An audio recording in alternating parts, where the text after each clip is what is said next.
I always wanted to be a writer, like from the time I was a little girl. But I also grew up hearing that you can't make a living as a writer. So I actually went to school for sort of not really related, but kind of. I always have found words fascinating. So I also find foreign languages fascinating. So my major was Spanish and my minor was Chinese. So I went to school for different languages and I took some time off like in the middle, not sure what I wanted to do, did a bunch of traveling, came back, finished my degree, still didn't know what I wanted to do. um, kind of floundered for a bit. I was working as a bilingual patient advocate for a while. I tried real estate. I ended up in affordable housing industry doing like property management in that field. And then I ended up stumbling across the Comprehensive Copywriting Academy. And actually, I had originally stumbled across that years prior, and I definitely thought that it was a scam. So I was like, well, I don't know. I mean, it sounds great, but too good to be true. And I've never heard of copywriting, and I don't know. So I did some reading, and I was like, well, okay, I'm interested, but I'm also doing like a million other things. So I actually ended up buying the course thinking like, maybe I'll learn something, maybe I won't. I don't know. And I kind of did like a little bit, but I went through it super quick and I didn't really do the work. And then I burnt out and I was super busy. So put it aside for a while. And then about like 2 years ago or so, I ended up moving. Actually, in 2023, I ended up moving to Illinois. And so I let my Wisconsin real estate license expire. And I was like, okay, I'm not going to start over because that was a lot of work. And I liked real estate, but I wasn't passionate about it. So then I decided I'm going to try this copywriting thing again. And I did all the work in the course and I ended up getting a job, a full-time job with the regional office of education in this area, which is, I love it. It's a great job. I would say the first time probably I was going in like so many different directions and I was like just so busy and so kind of burnt out already. And then the second time I knew I was burnt out in my regular full-time job and I knew that that wasn't something that I wanted to do forever. And I really wanted to be a writer and I wanted to do something that used my brain and was a little bit more creative.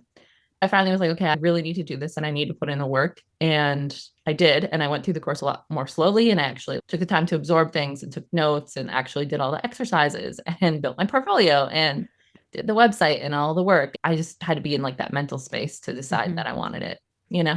And actually the first time I went through it, really sped through the whole resistance thing. I was like, it's not really important. I'm not actually learning copywriting, you know? So I really, really went through that quick and kind of ignored a lot of it, I guess, because I was like, it doesn't matter. I won't apply. And the second time I actually went through and I was like, okay, I'm actually going to take this seriously because I definitely hit a lot of resistance last time. And that was definitely a barrier. So I actually sat and listened to the advice. And I think that was helpful. And then also, I had a lot less going on. I still had my full-time job and like social life and everything. But before that, I was trying to do like a million other side things. So I think that that was like, I had to be like, okay, I'm going to only dedicate my time to one thing that I really want. And then like I said, I just had to kind of get to that mental space, I think, where I was like, okay, I'm ready to dedicate the time and do the work. I think I went in kind of open to either a full-time job or freelance work. Someday I'd love to be able to survive off of just freelance income. Like that would be awesome. But I actually love my job. So now I'm like conflicted a little. I'm in the office typically Monday through Thursday and then work from home Fridays. And it's an interesting schedule because the company I work for is sort of a government entity, but it is a nonprofit. So it's like kind of complicated. And then also it's an education. So like my employment kind of works like a teacher contract. So my days are really flexible. So like I have to work a certain number of days out of the year and then I can kind of pick what days.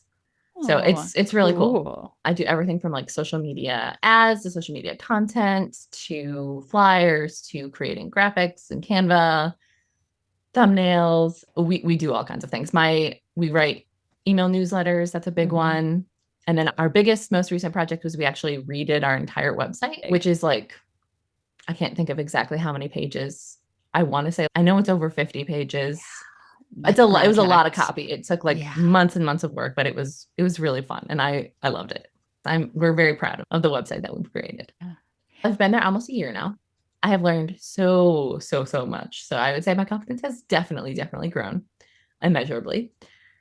I've also learned that like nobody is a full expert, even in the field, you know, because we do like, I've gone to collaborations with other school communicators specifically. And there's a couple other people who are from other regional offices of education and some other similar environments, similar organizations. Mhm. And everybody there is in the role, but they're also still learning, which I think is cool. And like, it's just a very collaborative environment. And I like it. I feel like it has given me confidence to know that nobody knows everything and everything is always changing. So there's always more to learn.